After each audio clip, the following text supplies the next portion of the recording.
Hey everybody, I'm Mark Brockway, the creator and director of Mississippi Madam, The Life of Nellie Jackson.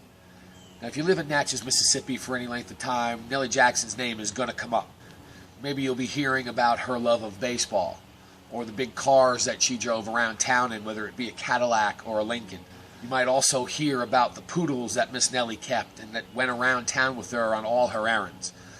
You may hear about her charitable side. You might hear about the donations that she made to several local organizations, or the money she used to bail civil rights workers out of jail in the 60s. You may hear about the meals she cooked and the money that she gave to her neighbors on Rankin Street. You may also hear about how tough Miss Nellie was. You may hear about the black book that she used to keep herself immune from arrest and from prosecution. You may hear about her being a very tough businesswoman, a person to take seriously and to contend with. One of the first interviews we did when we were researching for this documentary, a gentleman told me that if you think you're going to take on Nellie Jackson and win, you are sadly mistaken. Because she is tough, she is smart, and if you pick a fight with her, she's going to make sure that she wins. So who is Nellie Jackson? Simply put, she is the most famous brothel owner in the South and one of the most famous madams in the entire world. She's born in 1902 into rural poverty in Wilkinson County. In the early 1900s, Wilkinson County does not have much to offer a young African-American woman.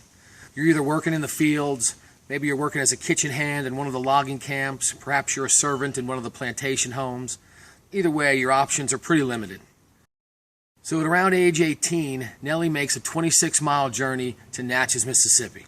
The 26 miles today is a drop in the bucket and nobody thinks twice about it. But back then, it's quite an undertaking, especially for a teenage black woman traveling with little money and surviving only on her intelligence and street smarts. The longevity of Nellie Jackson's business makes for a very interesting story. Now, Nellie's business survives and thrives through the Great Depression, through World War II, through the murder of one of her working girls in 1957. Now, this murder takes place inside Nellie's bordello itself, and yet her business is never closed. Nellie's business also survives a very turbulent civil rights era here in Natchez, in which Nellie cooperates with the Federal Bureau of Investigation in their struggle against the Ku Klux Klan. Nellie's business lasts nearly 60 years until her violent and tragic death in 1990.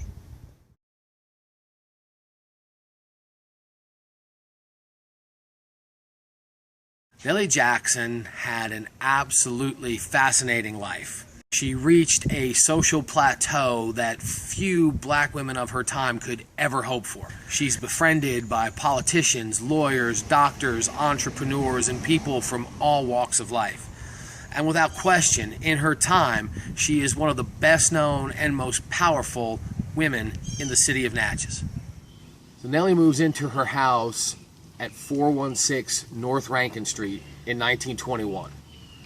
When exactly she opened her bordello, no one can say for sure. Best guess we can offer is somewhere between 1923 and 1928. Now, this bordello, an illegal business, is commonly known as Nellie's, and it operates with the full knowledge of the Natchez Police Department, the Adams County Sheriff's Department, and every elected and appointed official in the city of Natchez. Now, the New Orleans Times-Picayune described Nellie's relationship with the Natchez power structure as a curious study in tolerance.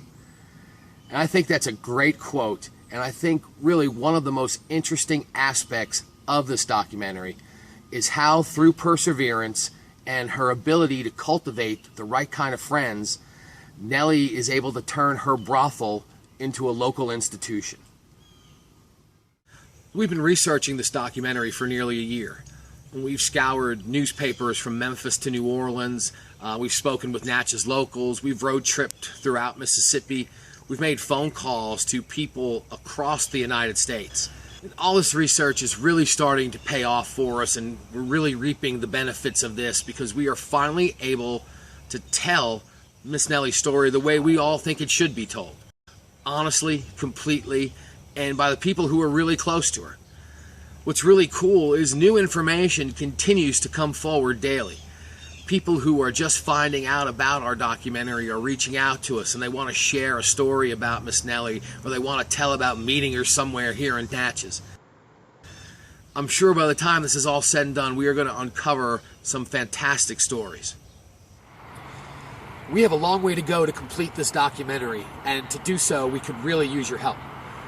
We're looking to raise $20,000 to cover the cost of travel expenses, improvements to our video gear, as well as post-production work such as editing and music. Now, it's been 23 years since Miss Nellie passed away, and the more time that goes by, the harder it's going to be for us to tell this story in its entirety. And this story really needs to be told, ladies and gentlemen. We have a unique opportunity right now to make this documentary, but we need help from you. Please choose a level of support that you are comfortable with and help us make this documentary a reality. On behalf of myself and my partners Lauren Jones and Tim Givens, I want to thank you for watching this video. Be well.